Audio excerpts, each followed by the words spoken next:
Welcome all. Welcome to today's sessions, Introduction to Visual Methods in Research. Um, we're very happy to have with you us today.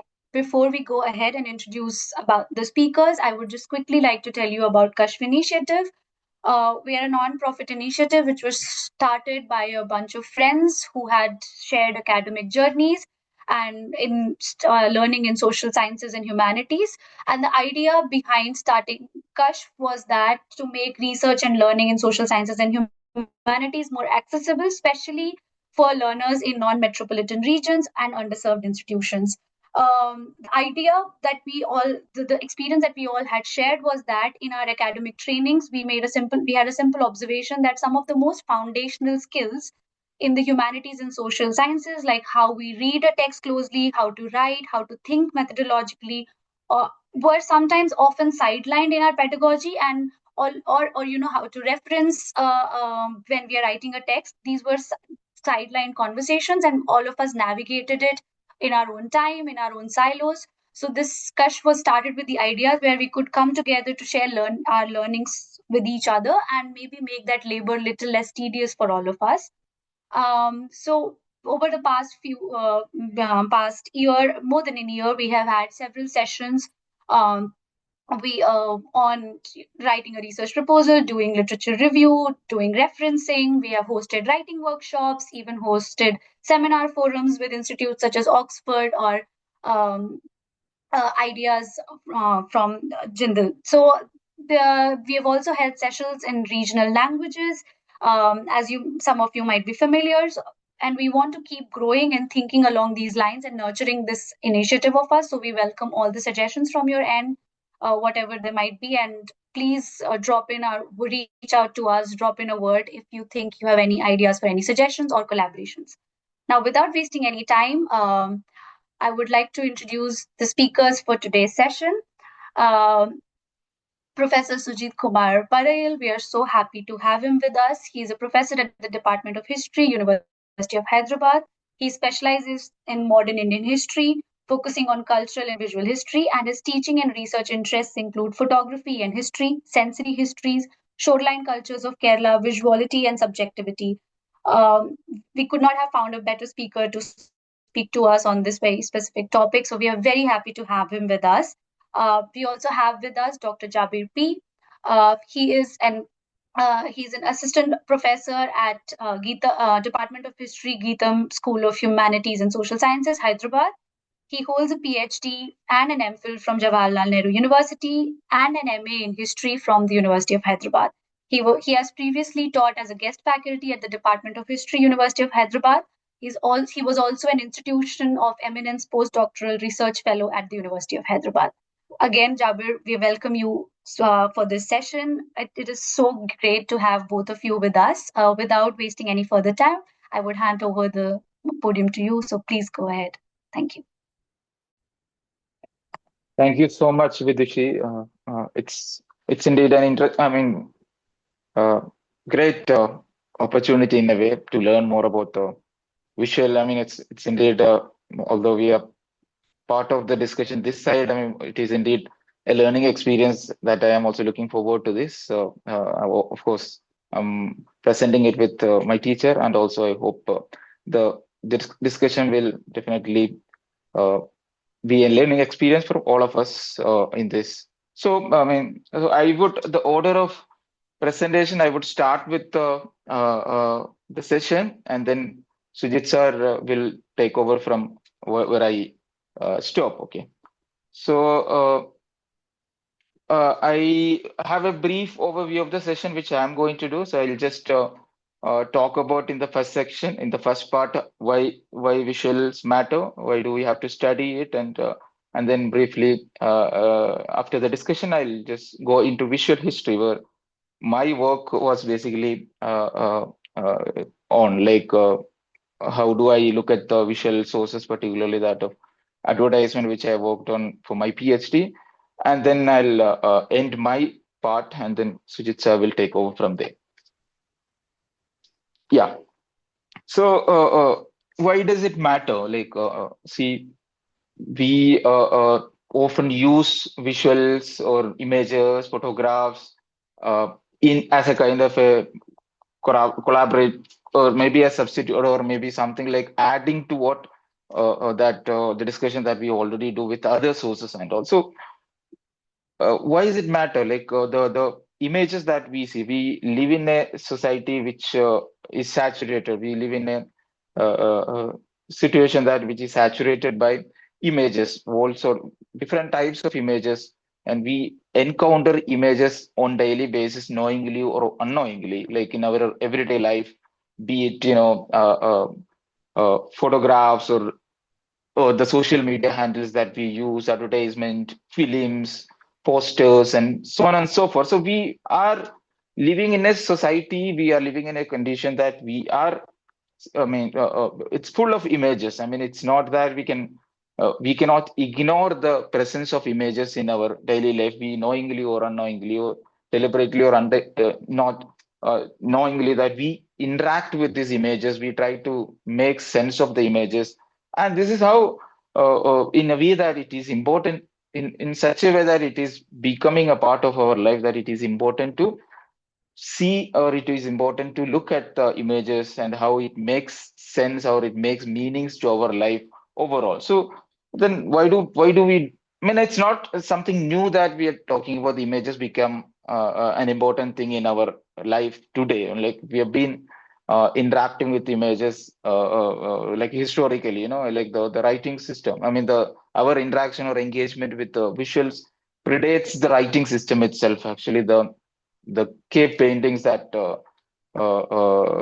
goes back to the prehistoric period was also one of the sources. It's also one of the sources that we historians use to reconstruct the past in the prehistoric period. So, and then the early writing system itself included of the symbols of, like, if you take the hieroglyphics in Egypt, so it all contained images or symbols which is very much visual. And then so it's not something new that we have our interaction with images. Are of course, in the age of information or the digital technology, we on the daily basis we are interacting with images in an unprecedented way, and it is also kind of changing or altering our lives, our everyday lives in a drastic way. So that makes it important in one way that to look into this as an important source, as an independent source, not just something like that is contributing to what is already written or what is already shown and all.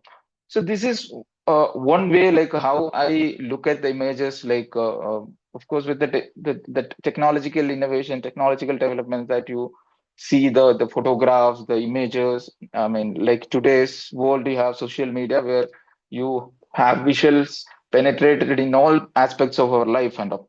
So in this context, in one way that it is important for us to look into the images, and how does it make sense to our life, like. And also uh, students, I'm sure that we have scholars, students from different disciplines here, from the social science, and how do we make sense of this image in our researches from different perspective, different vantage points? How do we make sense of it, and how does various methods help, or how do we dissect these images further with the methodological tools that we have? Like if I generally, I mean, like if I go deep into the visuals, like does it actually, let me ask a question, does it actually simply reflect the reality? Does it just show the reality as it is, or whether it contains meaning beyond what it is shown here? So this is what this sort of questions becomes important when we approach a visual source or a visual text. And like WJT Mitchell has talked about what do asked like what do pictures want? Like, is it just about that it is asking us to see what it is shown there, or is it actually asking or involving us beyond what it is shown in that image? Or like, does it have an agency? Does it have an agency just simply beyond what it is showing or what it is reflected in the image that is seen there? So on the right side, as you can see, that it is an image which is which has become a very viral in the social media circles, last couple of days, which is connected to the movement that is going on.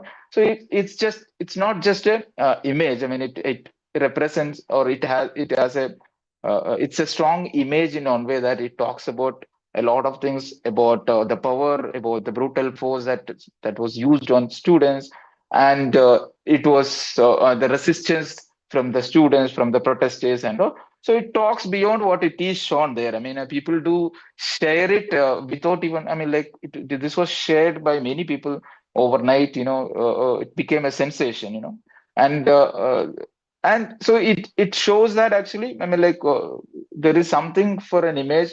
What it is shown there, what is evidently seen in their image, and that's what make an image a powerful or an important source also for us for students of social science to look at from from different vantage points, and how does it make sense. Like a protest image can talk about the power, it can talk about the politics. It also matters, the context also matters, like the power involved in it, and like the resistance aspect to it. So people, maybe students of political science, or students who are studying the question of power, politics, or resistance and all, for them this image will mean a lot actually. So how do we look into these images, and how does it make sense to us beyond what it is shown is what matters. Yeah. I'm sorry, I think there is some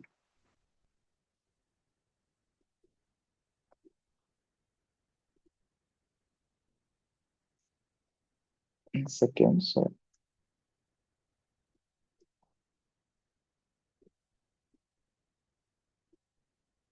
There's some glitch. Okay, I'll just come back. That's okay. That's okay, Jabir. You can take your time. Yeah.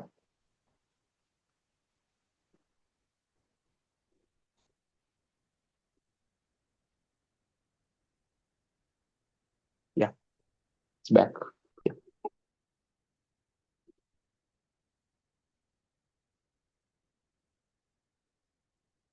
So from here, I will just move on to the next part in on. So what I was saying is that actually, how do we make sense of this image from different disciplinary background, different vantage points, and how does it talk about power? Students, like for a historian, we take it as an important source, as a visual source that talk beyond what it is shown there, and how it helps us to understand the underlying meaning that is attached to it, and how it talks about the past that is there. It's okay. Yeah. Okay.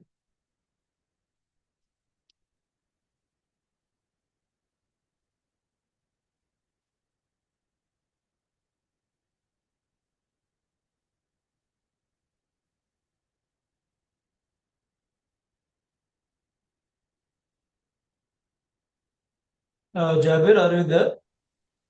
Yeah, yeah. 1 second. Trying to continue.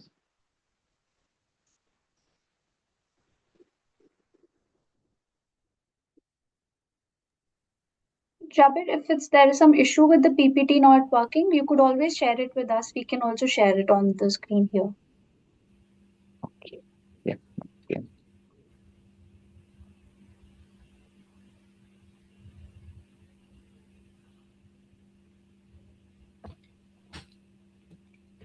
Okay. Let me try.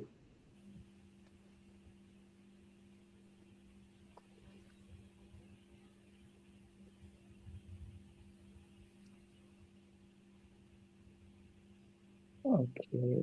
So I'll just stop sharing and then start afresh. Okay.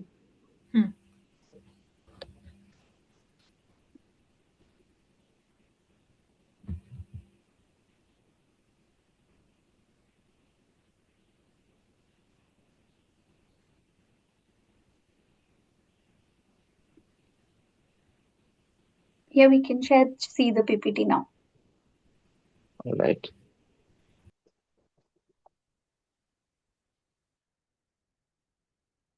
Is it moving? Acha, okay. Okay. All right. Okay. I Yes, think it's it's moving. moving. Yes, yes. It's moving, right? Yeah. So now, so what I was saying is that in a way, like from the different perspective, different disciplinary backgrounds, people can look at it like as a medium and how it contains meaning, how it contains meaning beyond what it is shown there. So now I'll move on to the next section on visual history and how do historians look at it as a or the visuals as a an important source in writing history. So I would start with the question like Christopher Pinney has asked, who have worked on the visuals and how he was also posing this question: can one have a history of images that treats pictures as more than simply a reflection of something else or something more important happening elsewhere? So this is uh, uh, like he was asking or looking for a possibility of a visual history by asking this question. His work on photos of gods was also an important contribution in this regard. Actually, how do we look at the uh, images as something that is, it has an agency, how it uh, changes or it impacts our life independently than something like illustrating what has happened, just illustrating what has happened in the past. Like so this question, like when he talked about photos of god, like he uh, worked on the calendar art, and where he showed, or his work was on photos of the gods, actually how the images of the gods kind of standardized how the gods looked like in India, and also like how it actually changed, how it actually democratized the access to the god, or these kind of things, like or the materiality of the god, like just the reproduction or mechanical reproduction of him, the god just it does not remove the sacredness of a god. So the presence of the god was seen or was experienced even with this mere presence of the image, actually. So it was not just, so what Pinny was talking about was like, how do we see that image has its own agency, or like beyond what it is just reflecting a reality or reflecting something there which you to see. So that is a point in one way that Pinny was talking about, and then moving to the question of historiography and historiography, as Hayden White had talked about, like how you can historiography was defined as the representation of history or our thought about history in visual images and filmic discourses. And how does it, help us understand history from what it is written there, and how the medium of film can help us understand the history in a different way with a lot of emotions attached to it. How does it show, the visuals show the horrific images, or the effect part of it can be uh, seen in the history of 40. That's what Hayden was talking about. Maybe these two maybe two scholars talked about the two media, or two mediums of like that of film and also the photograph.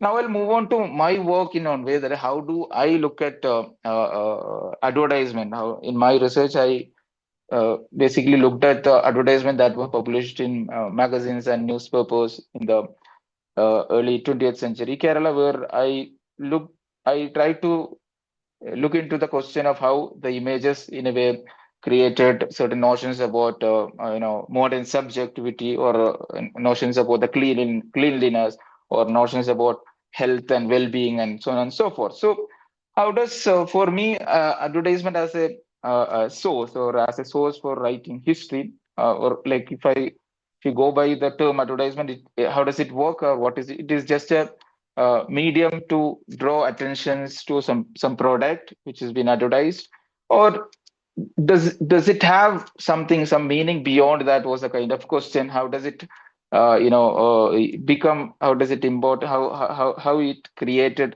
new needs or new habits, or inculcated new habits, new tastes in people? So these were the questions that I raised in my work, like my research, and how it can be seen as a realm of ideology, or like what do we understand about that product, about the society, by looking into the visual source like that of advertisement.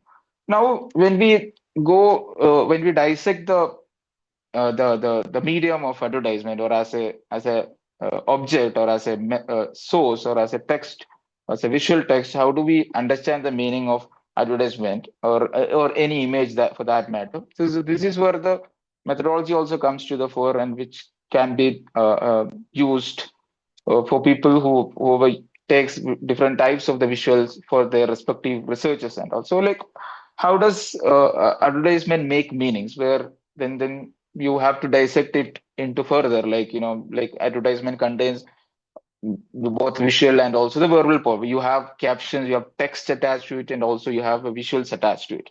How do these different properties, like whether it is the image that contains, that is there in it, and also the text, the caption that is there in it. So then the works of the question of representation by Stuart Hall, and then the signs and symbols that has been attached, and the images, or the connoted meaning and denoted meaning, as it was told by Roland Barthes. And also, we need to dissect the advertisement from these perspectives, like, well, how do you look into an image as an interplay of the words and also the images that is being there, like the signs and symbols definitely make meanings to the visuals that is attached to there, and also one has to look deeper into those signs and symbols, which can be culturally coded, which can make sense to certain set of people, and also the text, or the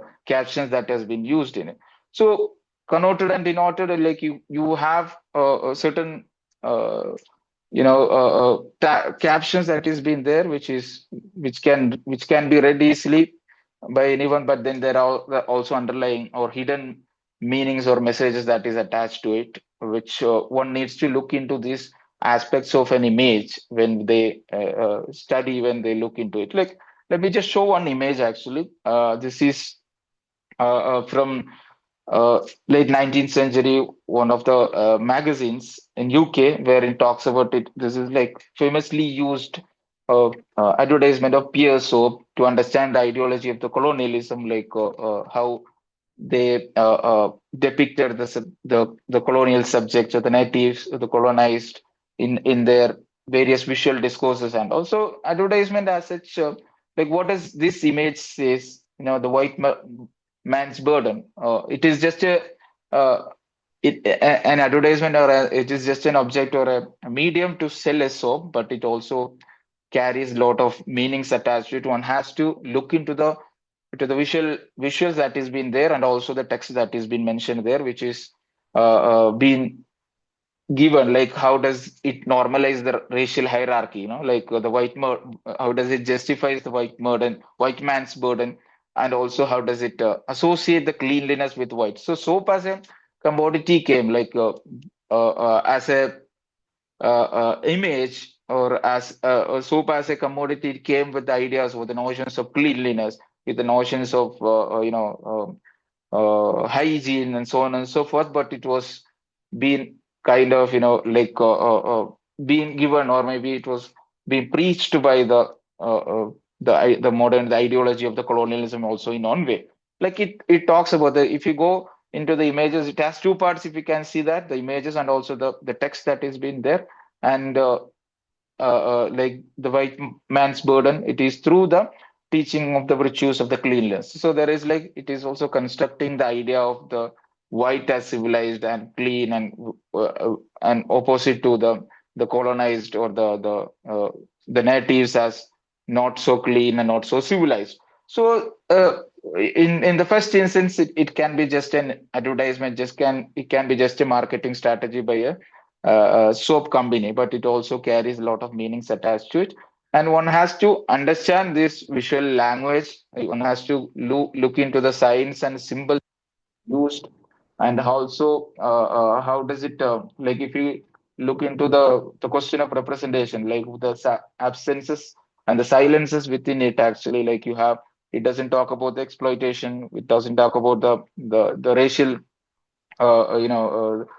discrimination that it was shown there. Like, so it is in one way very one-sided ideology of the colonialism, or ideology of a colonial. entity that you can see it in this image. So for somebody who's looking into studying the history of the colonialism, definitely this will mean a lot. So now one of the major themes that I have used in my research was like the objects, like the advertisement that talk about objects of everyday life and how did it, in a way, give us some understanding about how a modern subject look like. So here I've shown two images, two advertisement. One is of the a tailoring shop actually, where a man is shown with Western attire and all, where people had a lot of fascination. People had a lot of desire to look like if you look into like the late 19th and early 20th century, there was a desire among some the natives to look like or to behave like the Europeans, or there was a desire to look like or to be modern. To be modern means or to look like to be looking like the westernized or the Europeans. So you have this kind of if in the first instance it can be just an image of a cloth, but it also gives us some understanding about how do you look like a modern subject and all. And then when it comes to the question of the advertisement of the watch actually, so watch as an object, it comes as something like brings the notion of time, it brings a notion of the discipline, a new type of disciplining of the body and all that you get to see in the images of uh, watch. And also this is one of the last maybe advertisement that I would like to bring your attention on, like uh, the medical advertisement were one of the genres, an important genres where you get to see in the newspapers and magazines. It's like something like you will get to see in every pages, or maybe this was when I glance through the newspapers and magazines and all, you will see one or the other medical advertisement that is being shown there. So you have how do we look at to like how is it important? How is it important for somebody like a history student or a researcher? What? Oh, it's again gone, right? Yeah, yeah, I was just going to tell you that the PPT is. Okay. Okay.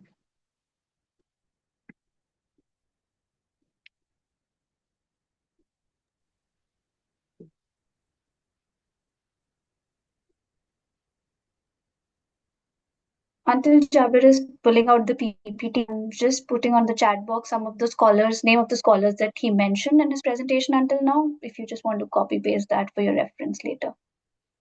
Okay. Yeah.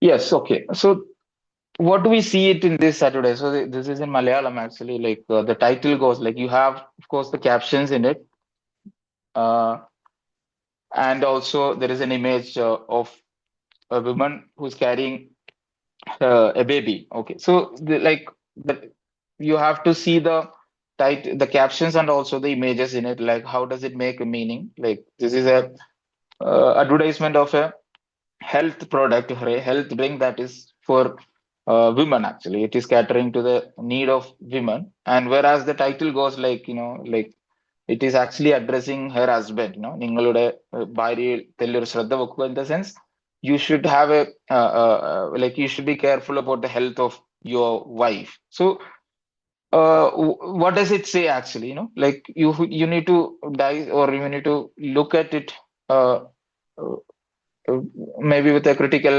sense, like what in terms of the consumption culture, who had the power to consume, who will buy the certain thing. Although this particular material, this particular product is or medical product is catering to the need of women, but it is actually addressing. So the one who is seeing it actually is not the woman herself, but actually the man who's her husband actually. So you have like the question of who is going to be the buyer, the consumption practice, or the market, how does it show, and who's going to have access to this image, is in a magazine or a newspaper. So it is actually the man. And also the visual trope, it says a woman is carrying a baby, although there is So which is actually showing the domestic space where women is taking care of the kids there, whereas the husband who is not present there in the image as it is, so but who's taking care of. So it also shows a nuclear family in one way in the maybe early 20th century, and how does it? What is the kind of politics? What is the kind of embedded meaning that you have here in it? Like it may talk about.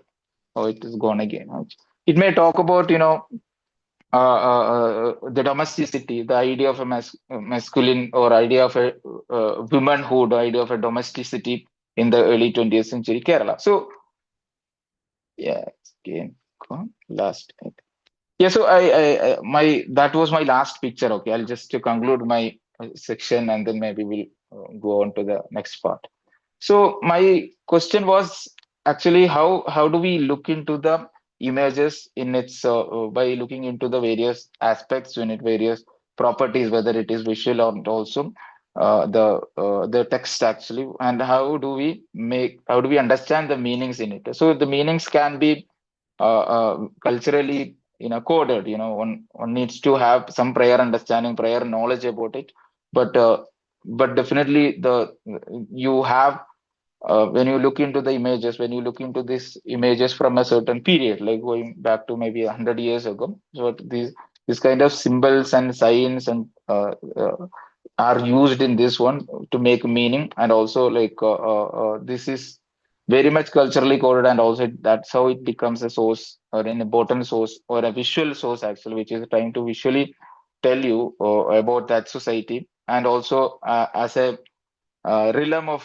ideology, or how or realm of where dominant ideologies of that time is actually being incorporated into. Like this can be like this particular image can also be a one of the registers, or images like this can also be one of the historical registers where the ideas of womanhood, where ideas of masculinity, ideas of a ideal domestic space and all are injected into our common sense historically, and hence it becomes important to look into this kind of a sources to understand how certain things are the way it is there today, and how do we make how do we make sense of certain images that is even here even in today's world. So I'll just, and I mean that is what it makes important, of course, to when I spoke about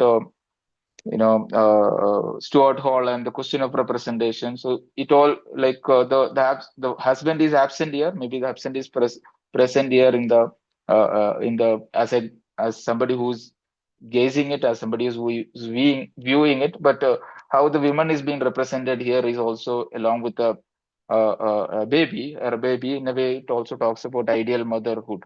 Like so, the way certain things are being represented and certain things are not represented also shows the politics in it, and also the ideology in the visuals. So one needs to look into the such meanings of visuals, like the representation, question of representation also becomes important, and also the connoted and the meaning that is literally there, and also what meaning what is not there also, like what is culturally those culturally produced meanings are also important to look into, so that it tells, or it gives us a new or a different view on that particular image.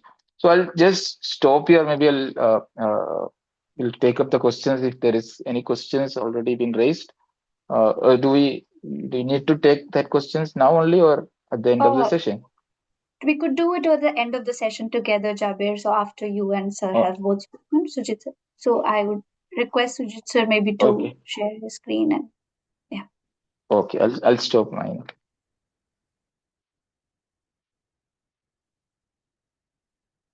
Thank you so much, Jabir. Sujit sir, if you could please share your screen and continue ahead. Yeah.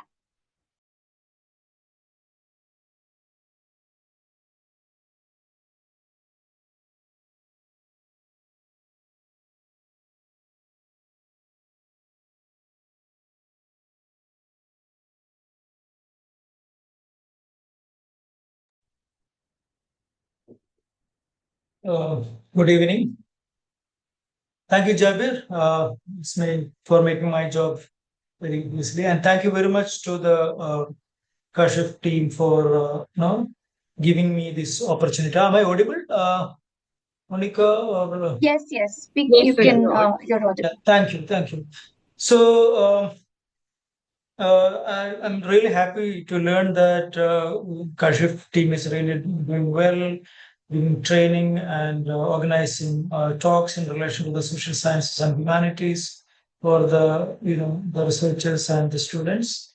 So I wish them all the very best, and I will continue where Jabir stopped, and so my talk is generally distributed into two sections. One is the introduction to the visual methodology, and then it will be followed by the visual methods reading the contemporary. So where I would like to focus on mostly on method connected to the visual sensorium. So why this change? I mean, initially I thought of I'll follow Gillian and Rose kind of the what are the different kinds of visual methodology. So the first word is like something like that, but later on I thought I will change this ideas precisely because we are seeing lots of abundance of images last 2-3 weeks about the students and the protest and the kind of the politics happening around our public sphere. So then I thought that there's no point of talking about the conventional ways of which how to deal with image rather than picking up something from this thing and how these visuals make sense to us and what are the different ways in which one can read about this visual. So the second part of the lecture is going to be something to do with that. That's what I'm saying, that reading the contemporary. The first word I'll quickly go. I may take 5 minutes for the first word because Jabir is already given details about that, and also he has given examples and contextualization and such kind of things. So basically, we know that the ways in which the moment we start talking about the picture, it should not be something about evidence, but we are going to look at the language or the very first question. What do picture want is not about attention, not about something like an information, rather than it actually want to have certain kind of empowerment, certain kind of try to understand their language within a different kind of context. So there is a language, visual language, which we yet to be deciphered. But we are keep on negotiating. I mean, in different contexts, this language is being articulated differently. For example, historians is most of the time it is like evidence. For social scientists is for example, to show the transition and change and such kind of things.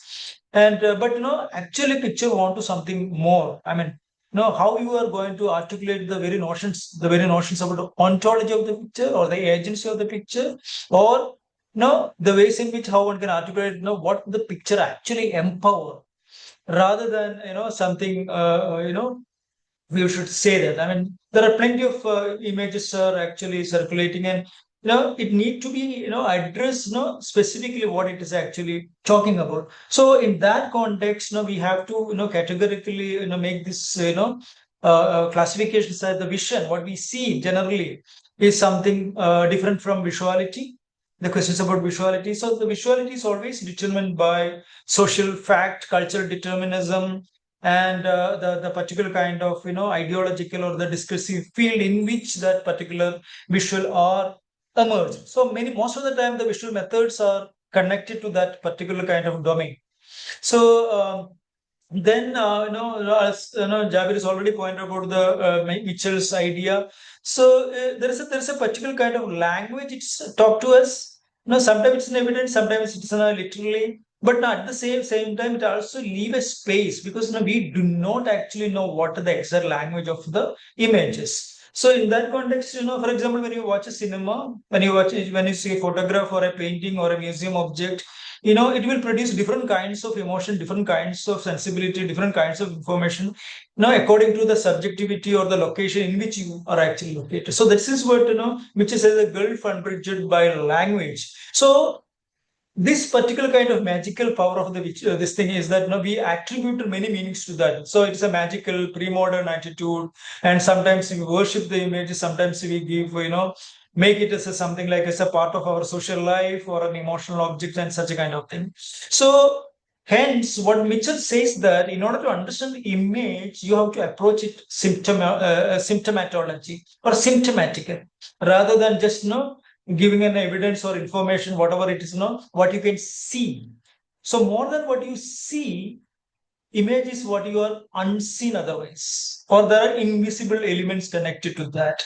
So this is the ways in which generally we will talk about images. Visual images is social within the context of spiritual, symbolic, linguistic, artistic, religious, and political. Or sometimes all those things will come together. For example, if you look at the images portrayed as Bharat Mata or national such the symbols of the nationalism and such a kind of thing, it will combine all these particular different kind of things, attributing a magical or the pre-modern or the ritualistic idea about the image rather than what it is actually is. So in that context, we should say that image is an assemblage, pastiche, hallucination, simulacra, but not an evidence or as but a social text. So why image is important here is that it connect with the idea about our own being. Being means that the ways in which how we exist our, or how the ways in which how we existing, or there is an emergence or the becoming. So the moment you see an image, this will also give an information, an idea, or also it is actually posing a different question to you about one's own existence. Who you are and how do you see and such a kind of thing. So both being and becoming is connected to the images. So that's what it's an idea is that this idea about being and becoming, you cannot immediately infer from the images. So that's what one should actually say, that it's a kind of a combination of the many layers, spatial assembly, hallucination, simulacra, maya lila. That means that the kind of illusions and enactment. So that's also involved the idea about images. So it produces sound, it enacts sound, it emits, signifies signs, sound, sight, senses, and sensibility. Any images, but images cannot be treated as just a piece of communication, or it communicates something like a signs or sounds and sights and senses. That rather than it disseminates signs, sounds, sights, and sense. So what I'm saying here, or what I'm aiming here, is that it is not about the visual. Visual cannot only understand within the context of visuality, rather than there are other senses simultaneously work in order to understand the visual sensibilities. So that's what I'm saying. So then we have this kind of different kinds of methods. And I would like to say that none of these methods are specifically connected to the image or the visuals.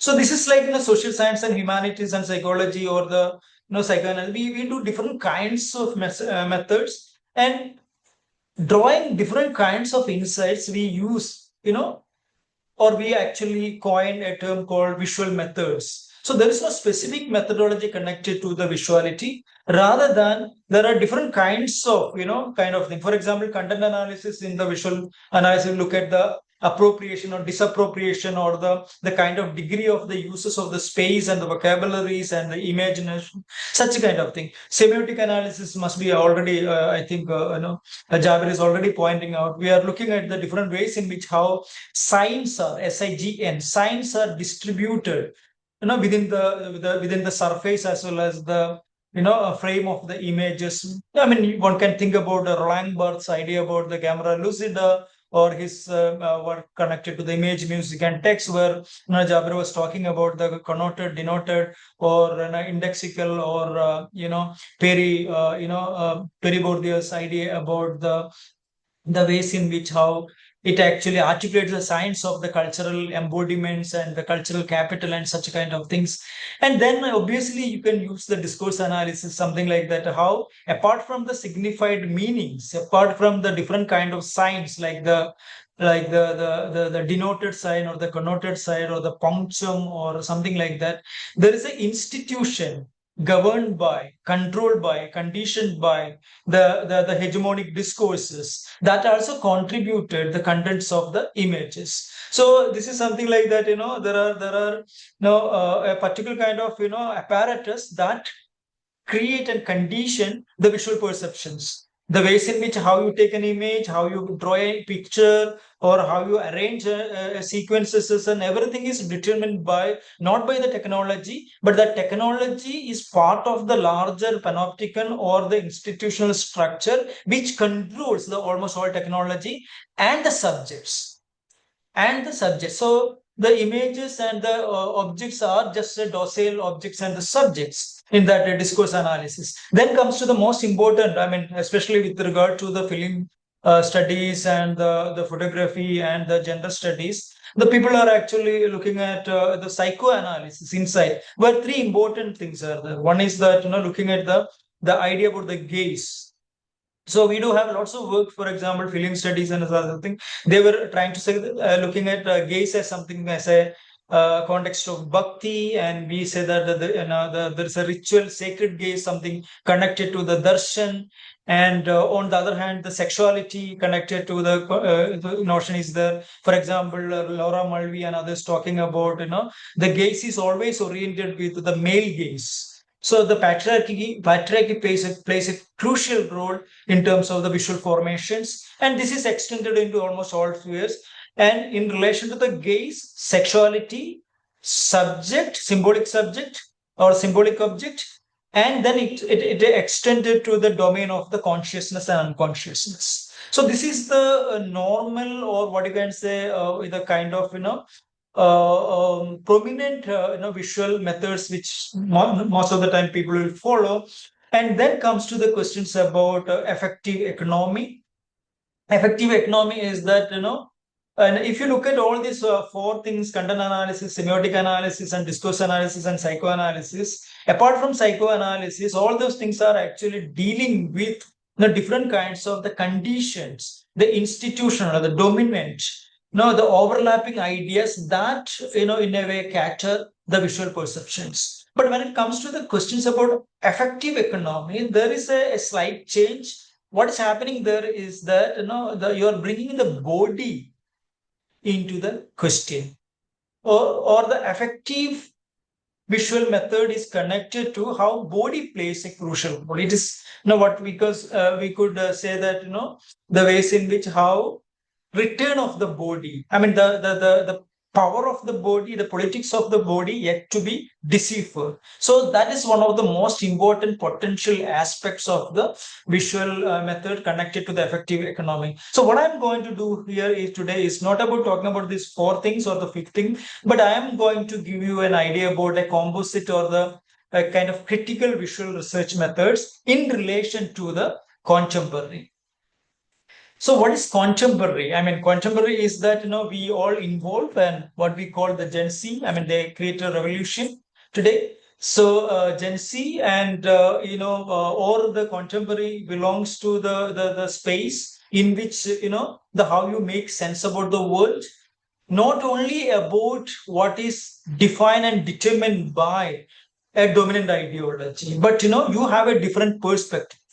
So this is something, because what is in my mind is actually about the numerous pictures that is circulated within the social and digital media spaces last 15 years in relation to the different kinds of movements, students movement, including JNU, the particular movement happens, and the kind of, the conflict, ethnic conflict happened in Manipur, and where the women were, paraded nakedly, or the Kudam, the kind of, the fight against the nuclear power point, or the numerous, police atrocities towards the tribal and the marginalized communities, and those kind of images. Or what you can say about the cow, the images connected to the cow vigilantism, sexual harassment and such kind of the rape and the rape victims images and such kind of whatever form it may be, whether it's artistic or the cartoon or the photography or the cinematic rendering or digital kind of creation and such kind of thing. So these images are actually helping us to understand the contemporary in a very different way. So what is contemporary?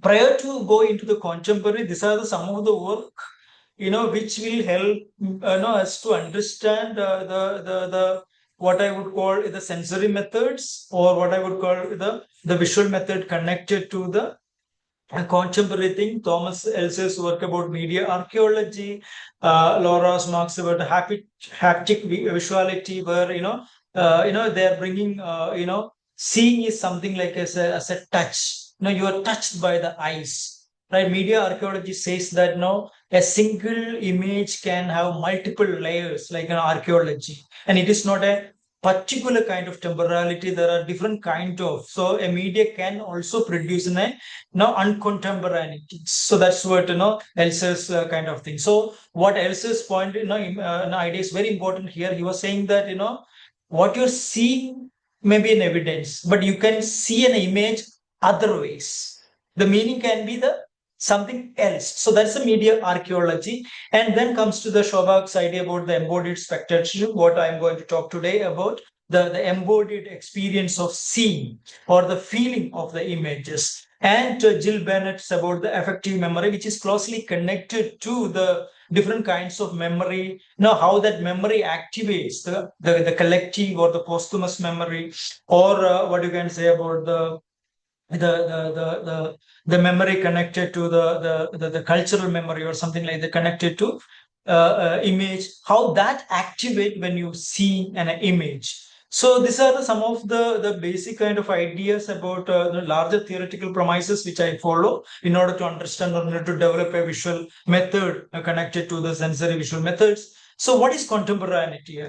George Agamben's famous work is there about the contemporaneity. Very briefly, he was talking about contemporaneity is the perception of darkness. So we all belong into the contemporary today, and we all have these different technologies to see the world. You can read and understand, but Agamben says that while you're seeing, you're only perceiving the lightness. There's another side of the lightness. So the contemporaneous is only one who see the darkness, the other side of the contemporaneity, one who is actually keep a distance from and actually asking or the posing a question to the contemporary.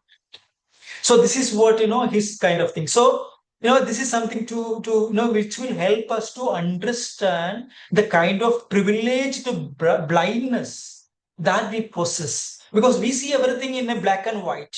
We say that there are upper class, there are lower class, there are women, there are male, there are patrilineal, there are matrilineal. So these are the ways in which there are Europe and there is Occident and Orient.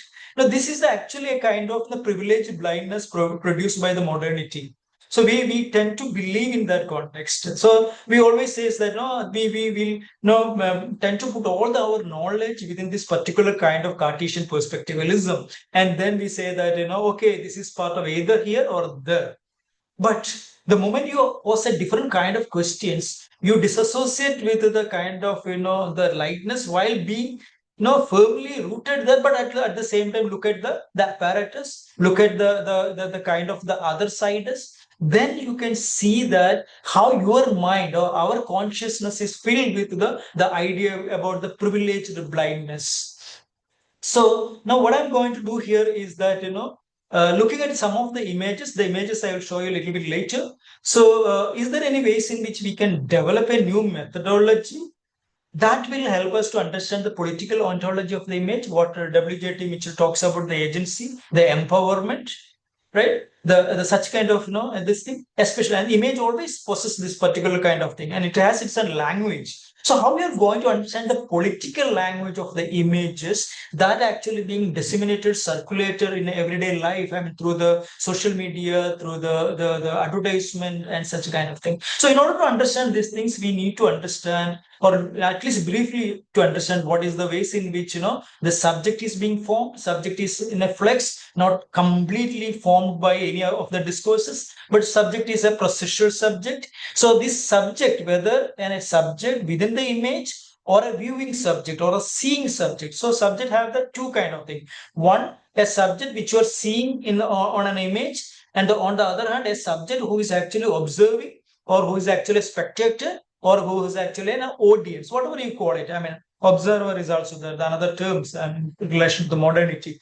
So observer is always encountering with an image, or an image and it is apparatus. So that create a new kinds of sensibility connected to not only seeing but a bodily sensibilities. So subject is always encountering with an affective dimension. So this is what people in the affect studies people call as an embodied affect. Body is very important factor. Not only your eyes, but you are seeing with your body, you're feeling with your body. That's very important idea about to understand the political ontology of the image. So now let me ask a question.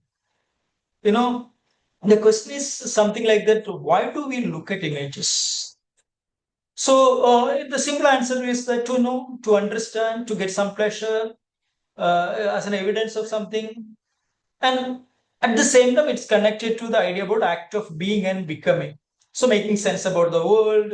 So visuals are contributing, whether an image is in the textbook or an image on your phone, mobile phone. No, it will help us to interpret who you are and how you are making sense of the world and such kind of thing. So image, no, we are looking as a part of our being, and it will also help us to produce what is our becoming, such kind of thing. So it is part in very what you can Walter Benjamin in his analysis says that it is something to do the creaturely of life and a very normal ways of doing things. So we are actually given by an anesthesia. We see picture not challenged by anything normally. So there is a plenty of images are coming every day. For example, the violence, and we are actually not. There are stillness in our perceptions about, because this abundance, this is a particular kind of plethora of images creating a, normally it's supposed to create a shock and then a moral judgment. But now there's a thousands of images are coming every day. So the shock is actually being in a way frozen. So this is what we can say about the creaturely of life. That means we are given an anesthesia. We are not challenged by any images. It won't reproduce any kind of an idea. But this position, I mean, this is actually what Walter Benjamin calls as an after image. You need not to go anywhere to understand the elements of fascism. You can just look at the mirror. Because if you are not challenged by the ethical and moral questions of or the pain and the suffering of the others, then what is happening is that your mind is actually filled with this particular kind of the anesthesia, right? So you are a kind of a one of the figure of the fascism. So you look at your image, so you are after image according to Walter Benjamin. So now, is there any possibility then looking at the images and then how you can develop a methodology connected to this particular kind of possibility? So then my answer here is that why do we look at images is not only for to know something, to observe or to think, but it is something to do with our idea about to hope something, to generate a love, to make an ethical viewpoint. So that is another kinds of idea about images, the power of the image, the language of image. I'll come to that point a bit later. So all images need to be, whether the historical in the image connected to the historical consciousness or in a traumatic image, or it connected to the wound, either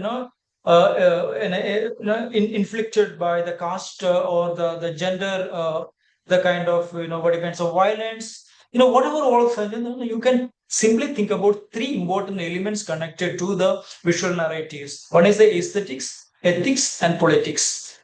So now in that context, we should say that visuality from the social or the cultural context to existence. So visual are actually encountered by shock and effects. So how this shock generate a new knowledge, how this shock is actually creating a particular kind of effect onto my body, right? So it is not only about seeing. So in that context, one should actually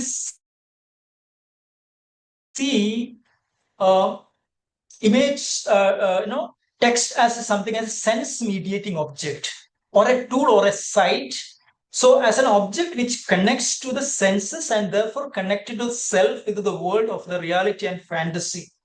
So it invoke many our sensorial dimensions, right? It invoke our some kind of, sometimes it invoke our tension, anxieties, and we feel for the others, ethical consideration. Sometimes it will give you a kind of a pleasure, while looking at it. So there are many elements connected to the thing. So visual image in that context, or the visual subject. Visual subject means that subject within the frame or the outside. I mean, the one who is actually encountering. The visual subject in this phenomenological proprioception cannot be fully belong to the exclusive the visual sense, but belonging to the experience of the kinesthesia sense of embodied sensorial perception, through which the visual performed and understood. So in that context, whatever the foregrounding idea of the visual, I mean, all visual have this idea about the aesthetics. So what is aesthetics actually? Aesthetics is not the sole region about the artistic or the art practices and such. But the actual meaning of the aesthetics is connected to is something that perceptive by feeling. It is a form of cognition achieved through taste, touch, hearing, seeing, smell. No, it's a corporeal sensorium. So actual meaning of the aesthetics is that how you are actually perceiving an image through the bodily sensation. That's the meaning of the aesthetics. So with that meaning only, we should actually develop a kind of visual, what we can say, methodology. So now let me show you some of the images, which is this is the images from the earlier, what you can say, Jala Samarpan or Jala Samadhi, as against the Narmada, dam and such kind of things. Again, coming from there, I'll be a little bit fast since we don't have much time. So you must have seen these images.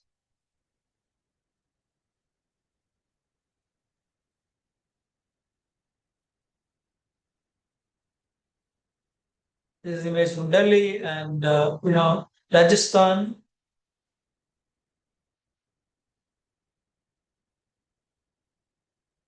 So this is today's newspaper.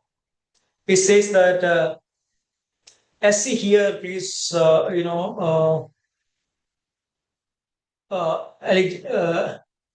can't read it because my screen is police excesses. So I want to look at, I don't want to show all the images which actually, circulated or disseminated in social or the newspaper or the television and such kind of things. But no, there is something is connected to the questions about excess. So the government or the legal institution is actually going to look at this excess, and where you will be able to understand this excess.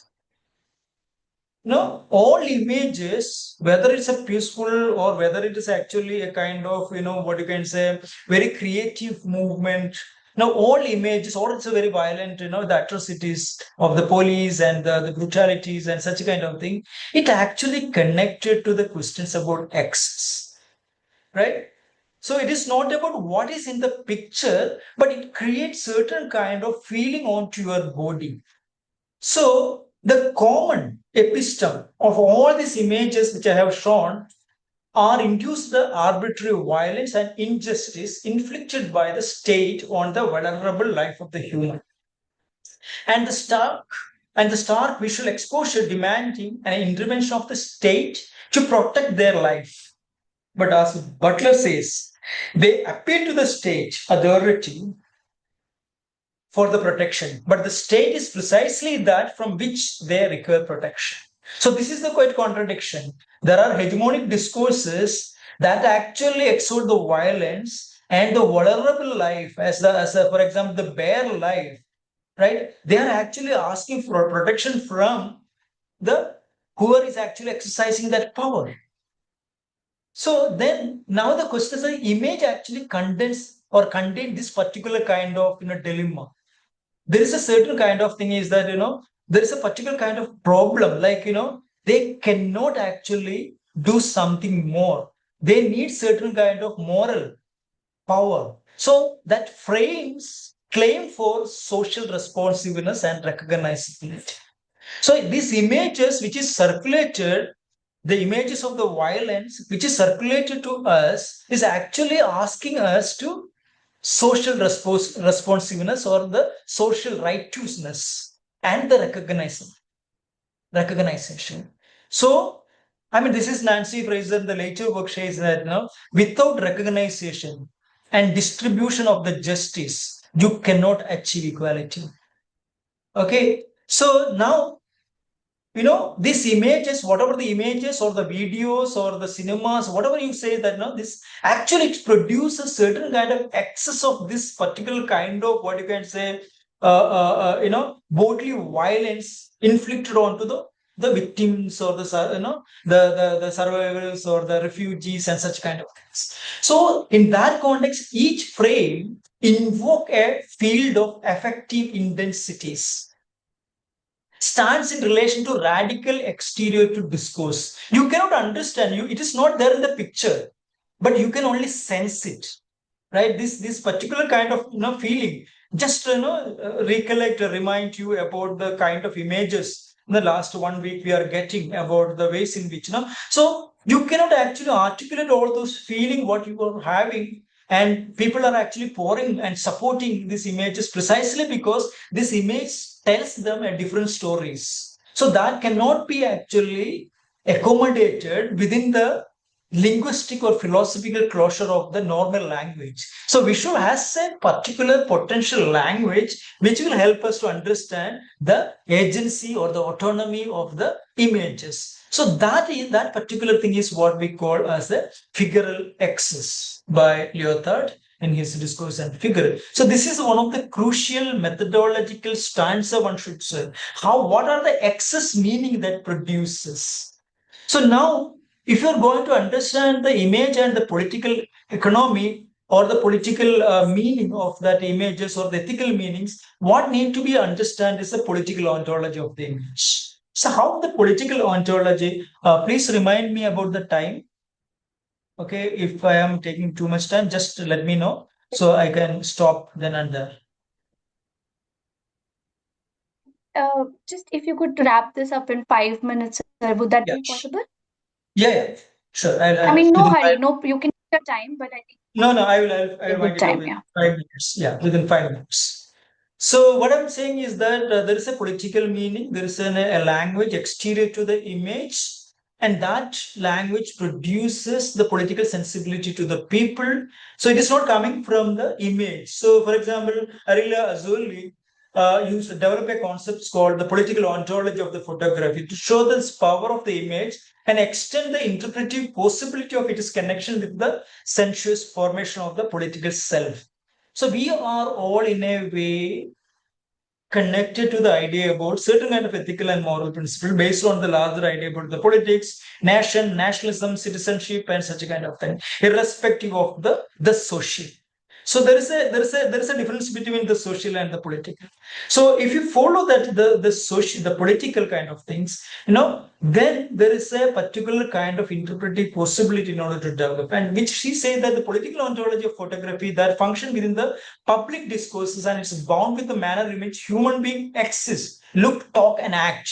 So how we connect ourselves with the image or the frame. So that means we are actually connecting an image from our own body sensation. A violent image can be seen that as a precarious, their life is in danger, their life is in precarious, their life is being completely, in a very difficult situation. So when we are encountering this particular kind of things, what we are actually seeing that image with a certain notions about empathy, right? But that empathy is not something as a very contextual oriented, but the empathy has a larger political meaning because there is a societal understanding about what is empathy. So, and it's opened up a space to rethinking and enactment of subject position of the viewer. So, my subject position as a viewer is actually changing when I'm seeing of any image of a violence which is happening elsewhere, but at the same time I can see that it is actually developing or creating a particular notions about my own sensibility connected to the empathy. So encountering a sense of lack and fear when I'm seeing that that person, that object or the subject have certain kind of precarious condition, this can also happen to my body, or no, that is actually, it create a fear onto me. So this is what we can say, talk about, no, body is actually activated. While you are encountering with an image, that image is actually enacting a reaction onto my body or the body of the viewing subject or the thing. So seeing is like sensing and seeing is like a feeling. So then, now what happened here is that, delusion idea about, now we are juxtaposed as a subject, but at the same time elevated our position from our limited geography to the extended generosity. And this is what, later, Bennett and, Jim Bennett and Butler and others developed the heteropathetic identification.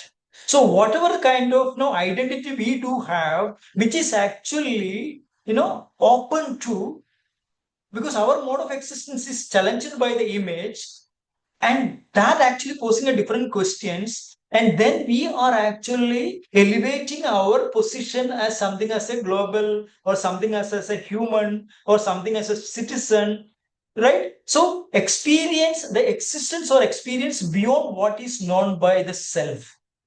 So our essential identity is being changing when you are actually looking at the political meaning of the images. So now all images in that context is something what is an action or the movement images. What is movement images is that a still can make us to move.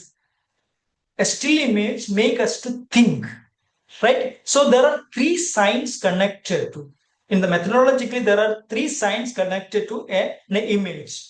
That is, one is a perception, how you perceive that image, and that image make you certain kind of action or thought, and then that affection onto the body make that image to move. So that means an image make you to think. So cinema work in this particular kind of philosophy. Cinema is actually series of still images. But no, the moment you start thinking about along with the cinema, it will make you to move. So this is what movement images. So all political images are actually helping us to, or all these images, whatever we are seeing so far is actually creating, it is something about the pain, suffering, empathy, it actually creating or mediating the sensory reaction to action, or following Kant's term, prepare the subject for a moral feeling. So all images are creating a particular kind of moral feelings or an ethical dimension. Hence, let me conclude by saying that image defines us as a human beings, right? While you follow the sensory methodology. Thank you very much. I'm sorry for taking beyond the time. No, no, thank you so much, sir. This was so thorough and so important, and I mean, it was wonderful. So thank you to you and Jabir both. Again, I'm posting the quick overview of the reference to scholars you have made in the talk because it was such a rich talk. So if anybody wants to just make a note of it and go to the references later, please feel free to do so. Um, so we'll now go to our question and answer session. Sir, if you could stop sharing your screen, Yeah, maybe I'm I just could trying put that you and that Jabir video on. is not there is something uh Oh, sure. some Please, sir, problem. please take. Yeah, Maybe I I could. will. I could do it from my end. Maybe one Yeah, minute. Maybe. yeah, please do Yes. this. Yeah, I can. Yeah. Yeah, have you done Uh, it? yes, I Yeah, have. thank you. I have.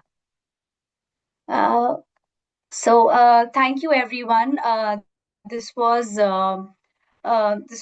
a very enriching session, very deep. There was a lot of concepts discussed, and so detailed. And thank you to both Professor Sujith and Jabir for doing such a detailed session.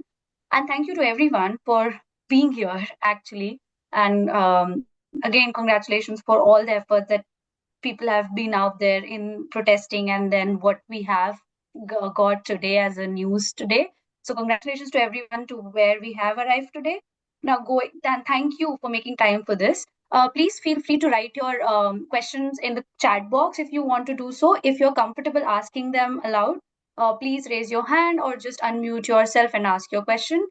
So I await your questions here in the chat box, whichever way you would want to share it. You could also DM it to us personally on our personal chat, to the speakers and to us, Monica or me, and we will raise the questions. I think Rajshri, can understand you are asking to us to share the PPT. We will hopefully we can request the speakers to share the PPTs with us, and if they allow, then we can share the PPTs with you after the session. But for now, we'll take some questions. Maybe as we are letting participants think. Oh, okay. Says somebody. Please go ahead. Whoever it is, I can't see who's asking. Please go ahead. I think Rajshri was just saying thank you for what you said about the PPT sharing. Yeah. Yes, okay, yes. Okay, thank you. Okay. Thank you, Monica. So before we have people asking questions, maybe I could just ask one which came to my mind as speakers were speaking. So because you ended on the on more how we react to photos and of a more embodied response, I was thinking of the question of in the contemporary time, in the moment of AI generated images, and the influx of so much of images and visual content. What happens in the relationship between the sub image and the viewer itself? Like, where does trust and the distrust feature in such a relationality, and how that changes the embodied perception of the image itself? So I'm wondering, like, also, how do we do methodologically engage with the suspicion of the image itself that we are that's increasingly uh, sort of defining our times, and how do we make space for suspicion that in of I mean sort of saying that yes, we are suspicious of this image, and then accepting it, and then going ahead and relating to that image, and then engaging with it. I hope, I don't know if my question is clear enough, but Should I answer or should I wait for some more questions? Or Jabir, you want to? you could take one-on-one. I think that's okay. We'll Yeah. have So until then see, we can this, have this people. is actually one of the very important and subtle questions, like But when we deal with the visuals, one of the major concern that we always say that no images, whatever whether it's a AI or even painting or the photograph. I mean, when photograph came within the context of modernity, we used to say that this is the most natural image. A photograph won't lie, right? So that's what the photograph, one of the things. But photograph is lie. I mean, there is a particular kind of mediation within the photograph, the angle and the frame and the conditions and the subject arrangement. So it is always, the reality of the image is conditioned by the circumstances in which it's produced. So technology matters there. For example, painter, I mean, who paints even the what is the portrait, it is his perspective, not the portrait, what ways in which a portrait is there, and what are the available props is available at that particular point, and how the what ways in which the portrait is being defined as a status. So there is no images are actually in terms of trustworthy. It is all technologically. This is what Walter Benjamin, when he talks about mechanical reproduction and aura. So previously, people used to believe that painting has one kind of credibility. When photograph came, multiple copies came. So no one is actually believing that whether it's true or not. So that the aura of the painting is actually in a way disregarded, and the photograph will become mechanical reproduction and such kind of thing, and people start believing this is something like as an but we know that all photographs are framed photograph. This is what Judith Butler talks about, war frames of the war. It is staged, all photographs staged, framed, and such a ways in which it produces.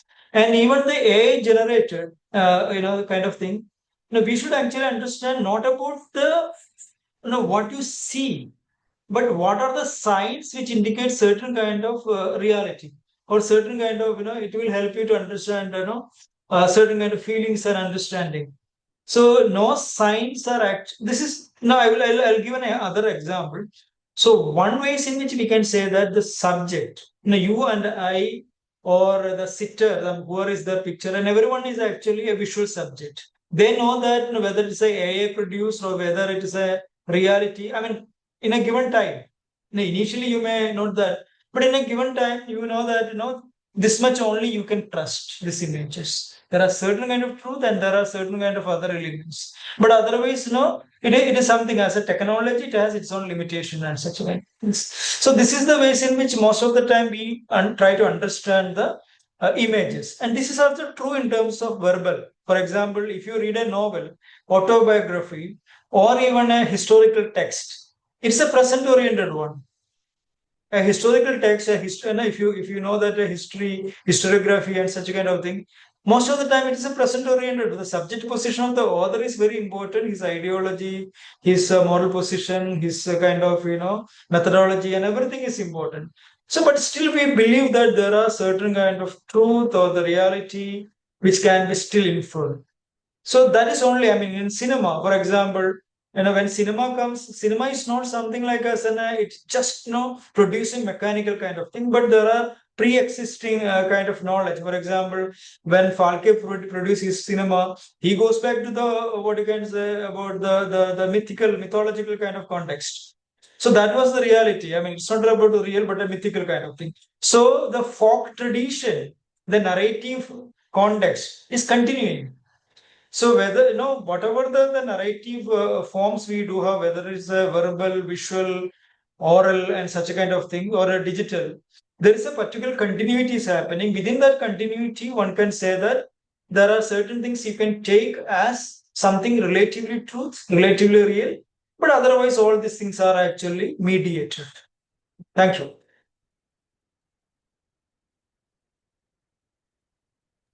Thank you, sir, for your response. Jabir, would you want to add anything to it?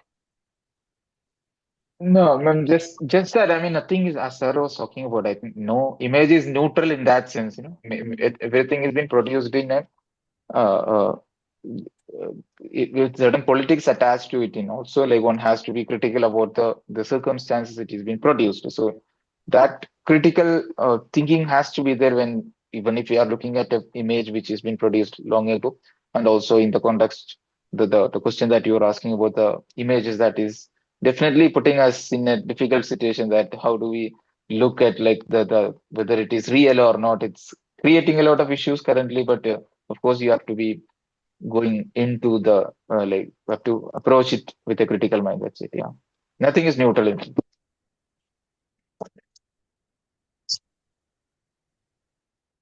Response. Good question. Pranati has asked, thank you for this session. How do politics shape the relationship between visuality and gaze in an image? So, yeah, any of you would want to take it up first? Jabir, you want to? Yeah, I mean, like maybe as continuation to what we were talking about. Yeah, like so it is like each like if I talk about the advertisement, it is also been produced or there is some ideology attached to it actually. Like if it is ideology of capitalism or the ideology of that present, that hegemonic understanding or the ideology is indeed there actually. The gaze uh, that is there in that image, like I was showing about the the medical advertisement in which the gaze is of a male gaze actually, the kind of the language is addressing to the male viewer or to the male gaze actually. So that is very much there. I think everyone need to look into like who is it, who the image is actually addressing to, and what is the politics behind it, and one needs to look into that politics also, like how in what power condition that particular image is being produced. Yeah, and Yeah, the so other maybe just to add to what Jabir was yeah, talking, this is one of the a very important question in terms of the how the politics is shaping the images and such kind of thing. And now one of the author which may be very useful is Susan Sontag on photography. She was saying that without politics the moral question or the visual question is there is no relevance. So you need to have a larger surrounding politics which is bounded. For example, the what defined the ethical question is not about our whatever the religious, not only that kind of thing. The larger questions about coming from the rather than the cultural, social is the political. So if there is no political consciousness, then all other images are meaningless. Okay, so you need to have a larger political consciousness in order to develop, in order to build, in order to understand the images. So that's what Susan Sontag in her this thing, her readings about it. The work is on photography by Susan Sontag, and she was talking about you need to have this political consciousness to understand an image. So it is a politics that constitute the image, how to stand, what to draw, right, and what color should be used, right, color of the nation, color of the position of the woman, the distributed space, all those things are defined by the politics. I mean, so without politics one cannot actually understand images. And there is a question connected to this is something like that the session was really interesting. Could you please explain how the rhetoric operates through the visuality? So there is a particular work on rhetoric and visuality, but that is one of the very important kind of things. So exactly what I mean by the excess. So if you want to make a symbolic act through the images, it should be rhetorical. I mean, the language we use the rhetoric, the image we use the rhetoric, and such a kind of thing. So what we should actually see methodologically, all images are allegory, right? There are rhetoric, there are a particular kind of compositional schema, whatever the technology, whether it's a digital, whether it's a AI, whether it's a photography. So you have a particular framing kind of things, but within which you use certain kind of subjective enunciation in relation to what you want to articulate, right? So that is sometimes either you figure figuratively, or you bring a color, or in very realistic kind of idea you bring such kind of rhetoric questions. So rhetoric is either directly can be inferred or it is indirectly. So what we have so far is talking about both direct as well as indirect, how we feel about certain kind of this thing. So in that context, most of the images which I have shown is a rhetoric images. So this is an answer, and let me try to answer the other question which is direct to me. Could you connect the Jantar Mantar protest with the way Gen Z is using the street art on walls and link to it is what you have explained earlier? Yeah, this is actually there is lots of work on graffiti and street arts and such a kind of thing. So what people are actually talking about this graffiti and street art, whether on the street or on your wall, digital wall, I mean the social media. That is also something like that. So we are sharing all these images. So why we are sharing all these images? I mean, if it is a graffiti which has been, either in the Wall Street or it's in the Bengal, Calcutta, or even it's happening in Jantar Mandir. So these are we are actually taking a photograph and further we are distributing and disseminating. So you think that it has a particular kind, it will generate certain kind of meaning, right? So it gathered certain kind of political position, or it has the power to bring certain kind of thesis against what you are actually fighting for, right? So this is the ways in which it's a weapon, it's a tool. I mean, one way say that graffitis are the tool or a weapon that will actually create or incite certain kind of subjective position in relation to the politics. So that's what the graffiti will do, and graffiti is one of the most important kind of thing. It invokes certain kind of feeling, right? Graffitis and most of the photography, but graffitis very directly, it in a way invoke, and actually it create it inviting certain kind of action as well as the reaction. So this is the ways in which how photograph or the images make us to move, make us to think. So that's what I am using the idea about the boldly ways of seeing. So when you see a memes or when you see a cartoon or a graffiti on the wall, it's maybe a laughable object for us, but it will also create a hole. in our consciousness, a hurt, a puncture. It will pierce, it will create. So then it also create a knowledge, a graffiti. So graffiti is a weapon, visual weapon to, ideologically or the potentially circulate the meaning of that, your political stance and such kind of things. So Jabir, you want to add something?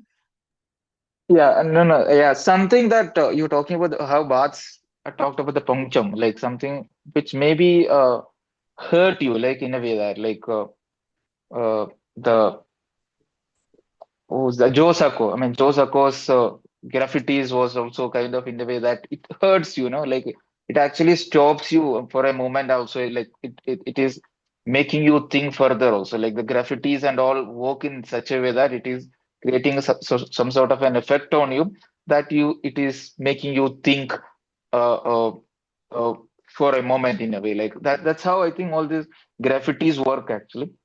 Like the recent installation I think Joe Sacco had in London, where like it was also like in the middle of the city there is this installation that he had. So those kind of artworks in a way is also trying to create some sort of hurt and also kind of asking you to stop for a while and also think further. So in that way, I think these graffitis works in the protest sites and also uh, uh, elsewhere. Yeah.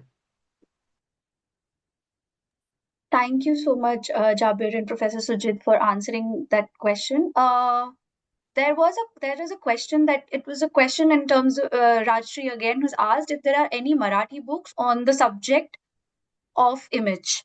So I don't know if speakers know of any such books, any translated material. If you do, I, yeah. yeah, Actually, we are not I'm, familiar with yeah. the things, but I can get back to you with the consulting We because can, there are yeah, books within the vernacular language about the images and such a kind of thing. But I'm not familiar with the translated work. But in the context of Bengal, there are lots of work, and the Kerala also we are familiar with such a kind of thing. But Maratha, I think yes, there will be some books. There will be some books which will be because there are lots of reference in relation to the Indian national movement and images in relation to the Maharashtra and the Maratha mm, region. So there are works on, for example, I think in English work is there. There are works on, for example, this Ganapati Puja festival and such kind of thing, starting from the national movement and this thing. I forgot the author. I mean, the English author name is coming to my mind, but I'm not able to recollect. But I can share it with the Kashf team, and maybe I will do yeah, a preliminary research and help you to provide some details. Oh, yes, absolutely. yeah, same here Thank you. actually. Yeah, yeah, Oh, perfect. So Rajshri, please note that both Jabir and Professor Sujit would share if they come across anything. Similarly, if we do come across anything, we'll be very happy to share it with you. So you can either drop us an email, so we have your email ID and can get back to you on this. And thank you again for yeah. asking and raising this important reference to the vernacular works on this topic. Pranati has raised the hand, so Pranati, please go ahead and ask your question. Yeah. So, first of all, thank you for organizing this session, and thank you to the professors for giving such good insight on these topics. I had a question regarding Stuart Hall's encoding and decoding model. So, I wanted to take a contemporary example. Like recently, the Prime Minister has released a statement on Instagram referring to the protests and the ongoing political situation in the country, but the intended message was not exactly received by the Gen Z population. In fact, they have, taken that message and like created memes out of it. And like I wanted to know, so how would this be explained using Stuart Hall's encoding and decoding model? Sir, yeah, you please take it. Yeah. See, there are encoding and decoding stored Hall idea is basically working with a particular structure. So it is. He was actually saying there are three models, right? And that three models work. The context in which the image is produced and the context in which the image is circulated. So there are production and the circulation. So, for example, when an author or a producer or an image maker, whether it's you're referring to the video, so there is a particular kind of intention to talk to the Gen Z that something like this, the government is taking initiative and such kind of thing, and then it is circulated to the audience. That audience is in a particular situation where the movement is going on. So suppose the intended meaning cannot be taken, it is as it is. So that's one of the things. So one is that the one proposition that Stuart Hall is talking about, you produce something and the audience receive as it is, then there's no problem, right? So you encode something, the audience decode exactly the same way. So that means the image text, there's no confusion. But as you're saying that, there is some kind of, some people can understand, some people couldn't get it, what the Prime Minister is saying. Then Stuart Hall is actually talking about there is a negotiation is happening. Negotiate the reading. So what about the person is encoded is partially understood, but still people are negotiating or not agreeing with that thing. But it is in the discussion, it is in the debate, it is in the episteme. No one is not actually saying that they couldn't completely understand, but at the same time they may not agree, but they may still disagree. Right? There's a possibility of disagree. So the argument is going. So in that context, what we have to do here is that you have to either change the encoding or alter the encodings, come up with a new video and then articulate further, right? Because people are not even receiving the ways in which you ended. The first position is clear. Whatever you want to say, previously it was like that. Right now, the masses are receiving exactly whatever people want to. The one person is want to say. But now there is in the receiving end there are a kind of negotiation in along with the rhetoric, in along with the whatever people are talking about, or the fight is going on or the protest is going on and such a kind of thing. So there are different reading. So you need to decode it and encode it again. And the third reading is something quite crucial. That means the third thing is that both whatever you are encoded according to your ideology, according to your position, according to your the framework in which you are located, may not be completely got into the audience end. That means the audience will reject whatever you say. For example, within the feminist movement context and such kind of many films, people are criticizing that this is absolutely wrong, right? Because there is an audience who cannot actually agree with whatever you are encoded. You're completely wrong. You can say that negotiation is possible. I mean, still you can say that whatever you have picturized in terms of woman is wrong, stereotype, colonized, and such a kind of things. But now you are saying that it is absolutely wrong. No, this is not the way. This is not even stereotype. No, so people reject the encoded thing. So while decoding, people will reject whatever things. That means that image or the visual or the audio or the video will be failed completely. So the image work in these two levels. One is from the context in which it is produced and the context in which it is circulated. So both these spaces are filled with ideology, composition, artistic, technology, and such kind of thing. And both are connected with what we earlier talking about visual subject. So visual subject is now there. They may be familiar to say that we know that it is something not neutral, not natural, and such kind of thing. Or they can say that we completely understood such a kind of thing. So that depends on the context in which it is circulated. So this is the answer to this. Thank you, sir.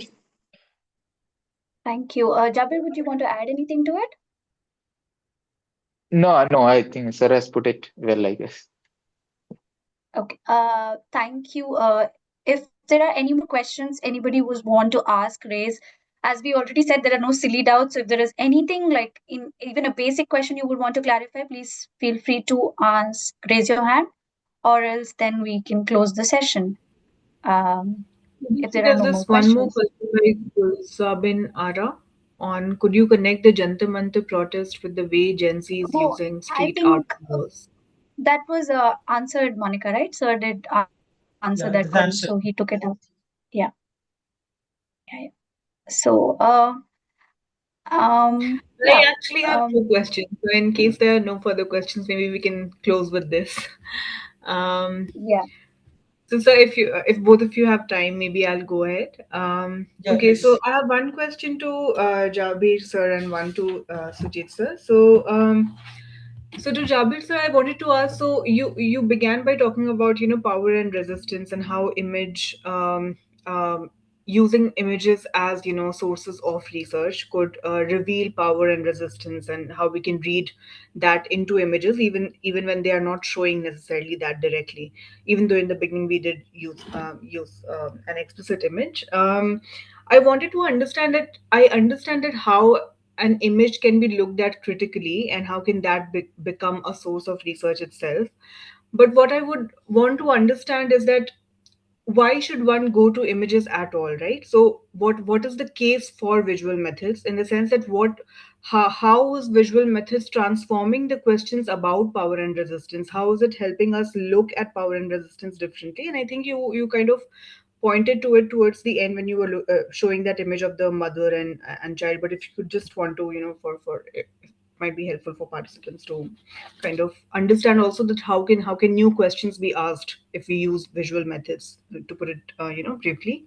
And to Sujit sir, I wanted to ask sir, so do visual methods only deal with images, or are there other ways? So can we be doing can we be using conventional methods in doing research, but use visual methods of analysis? So, for instance, what I have in mind is that there's somebody else I know who was, I do courtroom ethnography, and she similarly also does courtroom ethnography.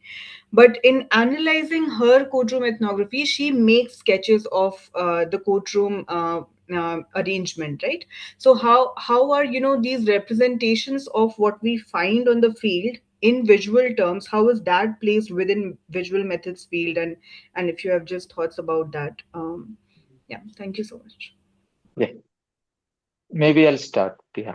Yeah. So my point was that actually, as a student of history, how do we understand the images as a space, as a site where certain images are being produced and which continued also, like to make sense of what it is there today, like we are looking back, actually looking back to the traces, how does it can we see this as a register, as one of the registers where these things are being historically being produced or historically being injected into our common sense or our mentality. So this is how I looked at that particular image or any such images.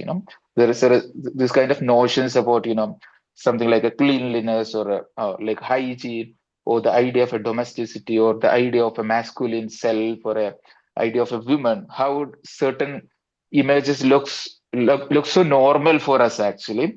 Like whether do we find some traces, where do we find some reasons for such easily acceptable images, easily acceptable visual tropes. So do we find some traces for such acceptance in the past? Like then that's how where I look at it as a historical register, where this kind of notions are being created or constructed, and which is being perpetuated over the period and continues to influence our mentality, our the way how we look at certain things. So this is how it way that I looked at it. That way makes it important in a way that to look at these kind of images. It's that's what I was on and again saying, that it's not just that it is showing as it is, but it is more than that actually. Like a history being constructed at the realm of visual. So then that gives you a different picture altogether maybe. So this is what my point was. Yeah. Yeah. Thank you, Monica, for this question. See, first Yeah. of all, the first question is something like that: do visual method is only connected to the images? Uh, certain extent, yes, but no, at the same time, there is no specific method connected to the visuals. That's what I begin by saying. I begin my talk like that. No, so most of the methods are coming from elsewhere, and there is no such kind of Film studies also, if you look at film studies or cinema studies or the digital media studies or there's a specific method, but that methods are coming. Now coming to the specific method connected to the visuality. See, whatever the methods we are actually exploring or trying to draw from various, theoretical this thing, that is actually not dealing with the visual alone. For example, as a historian or a students of history, we most of the time when we are dealing with the visual history, we are not only looking at the images, but we are also looking at the verbal discourses. So, like when I was looking at the early lithographs of Kerala, no, I didn't look at lithograph, but I was looking at William Logan's work, Malabar Manual, the ways in which how he explained his visual experience. So initially you don't have photograph, so you have to either draw it, picture it, like your second question. But I'll come to it a little bit later.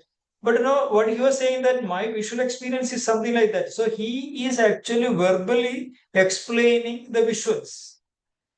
Right. So you need to have a kind of, you need to, this is, visuals always being supplemented by the language. Even though we are talking about there are different language connected to visuals, whatever the methodology, we are looking at is not only connected to the visual, but it is actually coming from different philosophical and disciplinary background. Hence, it can also apply to the other images, other, portrayal or other what you can say, imagination and fantasy and such kind of things.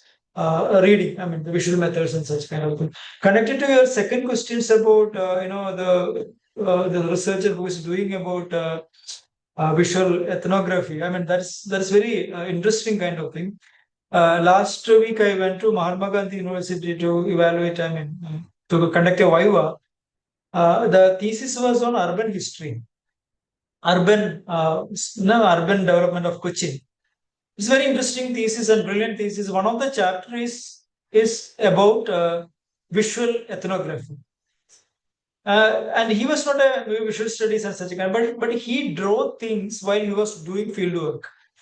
And that has been used in his one of the last chapter. And he named it, drawing by feeling. Drawing by feeling and whatever. He was talking to the people, he was doing archival work, and he was looking at the secondary literature, many things as a typical method he follows. But in addition to all these things, one chapter he was looking at the photographs that he have taken, and he digitally, remade, or what you can say, created this photograph further according to what he feel or his ideas, what people talked, and apart from that, he actually drew. So this is what we call as a sensory ethnography. Sensory ethnography is that, how you are going to bring your sensory perception into your academic. Previously, see, so far I was talking about sensory, visuality, sensorium and all those things. We were not allowed to do this kind of things. We were only allowed to do that what is objectively, whatever thing, and certain things you need to include in your thesis, because that is part of irrational, emotional, and raw empiricism and such kind of things. And this is what Gopal Guru and MSS Bandin and Sundar Sarvakai, all of them are talking about. We were actually burdened with the particular kind of provincializing Europe kind of attitude, where there are custodians of history, custodians of social science say that this is only you can render as part of your research. This is only you can use it, because that goes into the domain of the rationality, Cartesian perspective, emotions. There is no role in it. What you can say, your own what you can say, pain or the suffering or your feeling, right? Or your whatever your body feels. There's no things. So your friend who is working with the courtroom and the picture and such kind of thing, that I think that's a primary material. That's a primary material, but because you are sensing what you're feeling. And this is what people generally talks about reading against the archive. You bent closer to the trace. So when you're drawing something, either through your archival material or through the ethnographic practices, what you're doing, you're reaching very close to your trace, not an evidence. So you are developing that evidence according to your kind of perspective and your experience and your feeling and such kind of thing. And that is, I think, is one of the most important, methodology that we should actually entertain. Because this is exactly what, Ranajit Guha is talking about, bending close to the trace, and people are saying that, archives is an alternative repository. Pandey and others talking about, for example, saying that you should actually talk about, how the madness, how the gibberish came into the archives. Previously, we won't look at, but you have to look at madness and significance. This is what Anna, this all these people who are working on archive and such kind of thing. So this practice of bringing the sense of perception through your experience while doing the archival fieldwork or interview is an important drop of the research. One should not leave it out, and that is actually going to produce something as a new innovative idea about the society, culture, and practices. Thank you. Thank you, sir. Thank you so sir. much. Thank you so much, sir. I think that was, as for an elaborate response, both of you, Jabir and Professor Sujith, and also